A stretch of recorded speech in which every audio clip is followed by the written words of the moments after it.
pastors in Nazi Germany who remained silent under the reign of terror of Adolf Hitler. Dietrich Bonhoeffer could not remain silent. He stood up in his society.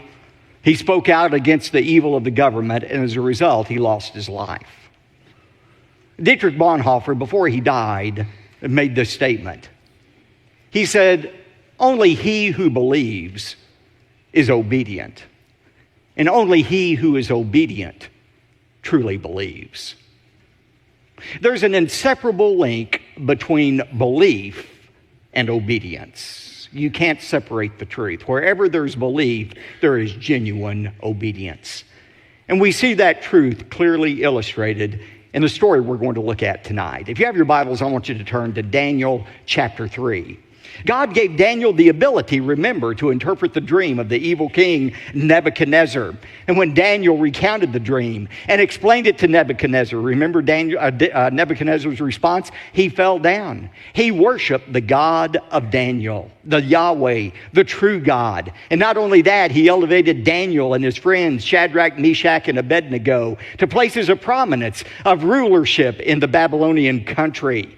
Now that was his first response, to worship God. But then in tonight's story, which takes place shortly after chapter 2, we see Nebuchadnezzar having a more humanistic response to this vision, a vision that said basically, Nebuchadnezzar, your days are numbered as king of Babylon.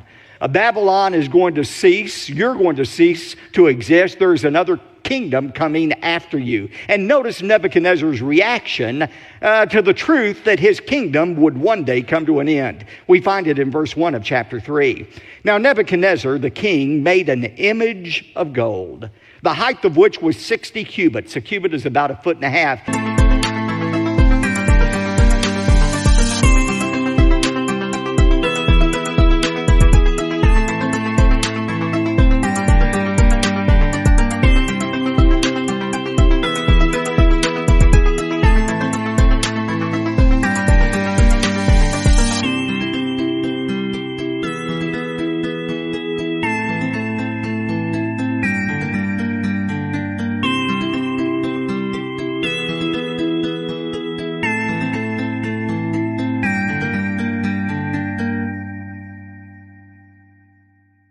So it was a statue 90 feet high. Its width was 6 cubits or 9 feet. And he set it up on the plain of Dura in the province of Babylon.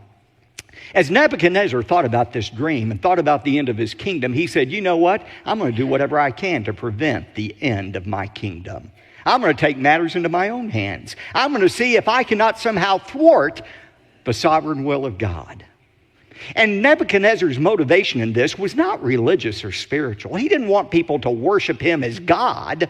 Instead, he wanted their political loyalty. He wanted people to bow down, kind of like saluting the flag, and pledge their allegiance to Nebuchadnezzar. That way, Nebuchadnezzar thought he could make sure that there was no rebellion against him that would cause him to lose the kingdom. Now, it's said that this statue, 90 feet high, 9 feet wide, was set up on the plain of Dura. Notice that in verse 1, the plain of Dura. Archaeologists have determined that this plain of Dura was 6 miles south of ancient Babylon. We were talking about archaeological evidence for the veracity of the Bible this morning. Some years ago, French archaeologist Julius Opère found on the plain of Dura a base, a large brick construction that was 45 square feet and 20 feet high that very well could have been the base of this great statue that was made of Nebuchadnezzar. Now, again, the reason for this statue was not spiritual, but political. Look at verse 2. Then Nebuchadnezzar, the king, sent word to assemble the officials of Babylon. That is, the satraps. They were kind of like city council members who governed over different provinces of Babylon. The prefects, the governors, the counselors. He brought them all up for the dedication of the image that Nebuchadnezzar had set up.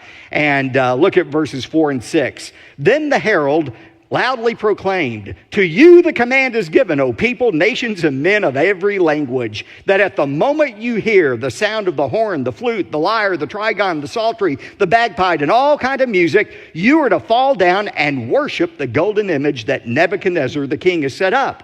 But whoever does not fall down and worship shall immediately be cast into the midst of a blazing furnace." Now, verse 7. We find that the music is sounded. All of the instruments play. When the music starts, that's the cue for everyone to fall down and worship the image. And sure enough, verse 7 says, all fell down and worshiped the golden image that Nebuchadnezzar had set up. All except 3. We'll find out those 3 in just a moment. But just imagine the scene. You have hundreds of thousands of people, perhaps, on the plain of Jura. You have this mighty image that is set up. The instructions have been given. The music plays. Everybody immediately bows down. Only 3 people remain standing. Can't you hear the people who are bowed down looking up saying, "Psst, psst, down, down, down"? But they wouldn't bow down before this image that had been set up. So notice the accusation that's made against these 3 in verse 8. For this reason, at that time, certain Chaldeans, that is, part of the king's court, these people who lived in southern Babylon, came forward and brought charges against the Jews, these 3 Jews who refused to bow down. Look at verses 10 to 12, what the charges were. They reminded in verses 10 and 11 Nebuchadnezzar of what he had ordered, and then look at verse 12. Here's the charge. This is what they said to Nebuchadnezzar. There are certain Jews whom you have appointed over the administration of the province of Babylon, namely Shadrach, Meshach, and Abednego. These, O king, have disregarded you. They do not serve your gods, and they do not worship the golden image that you have set up. And so, look at verse 13. Then Nebuchadnezzar, in rage and anger, gave orders to bring Shadrach, Meshach, and Abednego. Then these 3 were brought before the king. Now here's the natural question. Where in the world was Daniel during this time? Have you ever wondered that? Where was Daniel?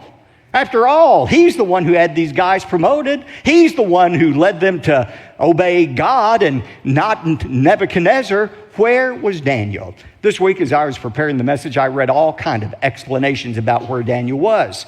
Some people say, well, Daniel was now such a high-ranking official that for political reasons, he went ahead and bowed down before the image of Nebuchadnezzar. To him, it was no big deal. It was political and not spiritual. Now, that doesn't make any sense, especially given Daniel chapter 1 and how he wouldn't even eat the king's food. Another explanation is, well, maybe Daniel was ill on this particular day. Now, if I were choosing a day to call in sick to the office, this certainly would have been it. But I'm not sure that's a likely explanation. Some people say, well, maybe the king had dispatched him on a foreign trip as an emissary for the king to a foreign land. That's a possibility. We don't know. That's the bottom line, where Daniel was. But some have suggested that it was not fair for Daniel to escape this test when his 3 friends were being tested in such a severe manner. And that's really not logical to say this isn't fair, because the fact is Daniel was about to be tested. He had already been tested in chapter 1, and the lion's den was waiting around the corner for him in chapter 6. But there's a very important point and principle for all of us here. All of us who are God's people are going to be tested, but we're not all tested in the same way. God's tests for us are not the same test. In 1 Peter 1:6, Peter said, "In this you greatly rejoice, even though for a little while, if necessary, you have been distressed by various trials." That word various, poikolis, it's a word we get polka dot from.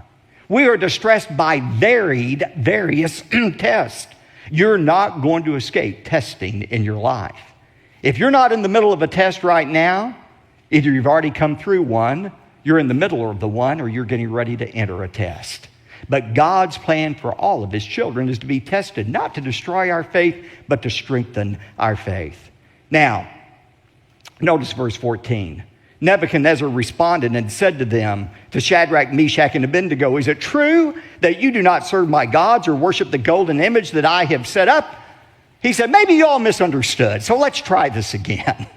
I know you're new to our country. Maybe you didn't understand exactly what was being said in Aramaic, so let's try this again. Now here's the command. When you hear the music play, you just fall down and everything will be okay. However, he says in verse 15, but if you do not worship, you will be immediately cast in the midst of a furnace of blazing fire. And what God is there who can deliver you out of my hands? You see, Nebuchadnezzar had already discovered there's a God who could reveal secrets. But he had not yet discovered that this same God is one who was able to deliver the Israelites out of Nebuchadnezzar's hands. Now, think about these Hebrew youth. And remember, teenagers, they were about your age. They were probably about 17 or 18 at this time that they were going through this test. Think about how they could have rationalized not obeying God's commands. They could have come up with all kinds of excuses not to bow down before the golden image. But they knew what God had said. In Exodus 20, God was very clear. Thou shalt have no other gods before me. Thou shalt not make unto thee any graven image. Thou shalt not bow down to them, nor serve them. Now, they could have come up with all kinds of rationalizations about why to bow down. They could have said to themselves, well, you know what? I'm going to bow on my knees, but I'm not going to bow in my heart. In my heart, I'll still worship the only true God. Or they could have said, well, you know what? It doesn't make any sense for us to die in the fiery furnace. Why, if we die, we'll not be able to witness to Nebuchadnezzar and the Babylonians any longer. And surely God wouldn't want that to happen. They could have come up with all kinds of excuses for reasons not to obey God's command and bow down before the golden image. But notice what they said instead. Verses 16 to 18. These are some of my favorite verses in all of the Bible. Look at what they said to Nebuchadnezzar. They said in verse 16, "O Nebuchadnezzar, we don't even need to give you an answer concerning this matter. If it be so, our God whom we serve is able to deliver us from the furnace of blazing fire, and he will deliver us out of your hand, O king." But underline this verse 18, "But even if he does not, let it be known to you, O king, that we are not going to serve your gods or worship the golden image that you have set up." Now that's what you call faith. They said, "King, we believe our God is able to deliver us, and if he wants to, he'll deliver us out of your hands. But even if he chooses not to deliver us, we are still going to obey him." Ladies and gentlemen, that is faith. Obedience to God in spite of the circumstances. It's not always God's will to deliver us out of trials. It wasn't God's will to deliver Jesus out of suffering, or Peter, or Paul, or most of the apostles. God's will for them was death, but they still obeyed God. This is the perfect demonstration of what true faith is, obeying God regardless of what he does. Now look at verse 19, the execution of the sentence. "Then Nebuchadnezzar was filled with wrath, and his facial expression was altered toward Shadrach, Meshach, and Abednego." His face was just contorted. He was so angry. And he answered by giving orders to heat the furnace 7 times more than it was usually heated. The Aramaic here means Nebuchadnezzar was as angry as he could have been under the circumstances. And his anger, like anger always does, caused him to do something very irrational. You know, when you're angry, you are literally out of your mind. And that's what Nebuchadnezzar was, because he does a very irrational thing. He says, "I want that furnace heated up 7 times the normal heat." Now think about it. If he was really angry, as he was with these 3 men, he wouldn't want the temperature raised. He'd let it stay at the normal temperature so that they would suffer as long as possible in that furnace instead of being consumed immediately by it being 7 times hotter than it usually was. But Nebuchadnezzar wasn't rational. One commentator said Nebuchadnezzar's furnace was hot, but he himself got hotter. And when a man gets full of fury, he gets full of folly. Great words. Look at verse 21. "Then these 3 men were tied up in their trousers, their coats, their caps, and their other clothes, and they were cast in the midst of the furnace of blazing fire. For this reason, because of the king's command was urgent and the furnace had been made extremely hot, the flame of the fire slew those men who carried up Shadrach, Meshach, and Abednego. But these 3 men Shadrach, Meshach, and Abednego fell into the midst of the furnace of blazing fire, still tied up. Now look at God's miraculous delivery in verse 24.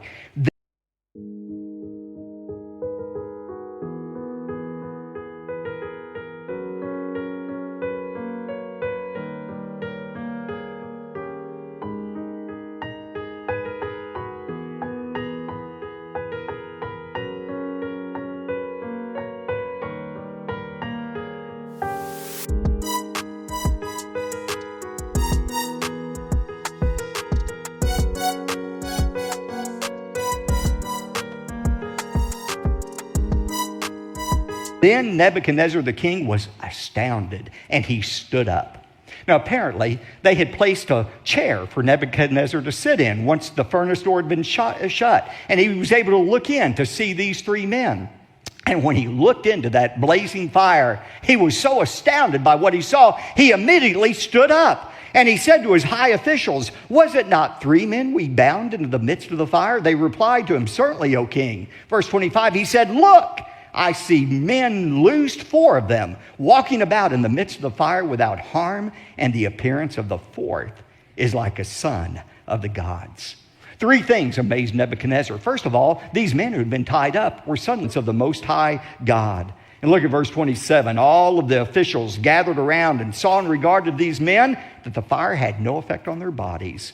Not even a hair of their head had been singed, nor were their trousers damaged, nor had the smell of fire even come upon them. They didn't even reek of smoke after being in that furnace. In verse 28, look at Nebuchadnezzar's response. He said, "Blessed be the God of Shadrach, Meshach, and Abednego, who has sent his angel and delivered his servants who put their trust in him, violating the king's command. And he yielded up their bodies so that not to serve or worship any god except their own God." Now, as we'll see in a moment, this was not, and we'll see this more next time, this was not a conversion experience for Nebuchadnezzar. That would come in chapter 4. Nevertheless, there was still a command here that was given in verse 29. Nebuchadnezzar says, "Therefore I make a decree that any people, nation, or tongue that speaks anything offensive about the God of Shadrach, Meshach, and Abednego shall be torn limb from limb, and their houses reduced to rubbish heap, inasmuch as there is no other God who is able..." I'm saying this often right now as I go around our country.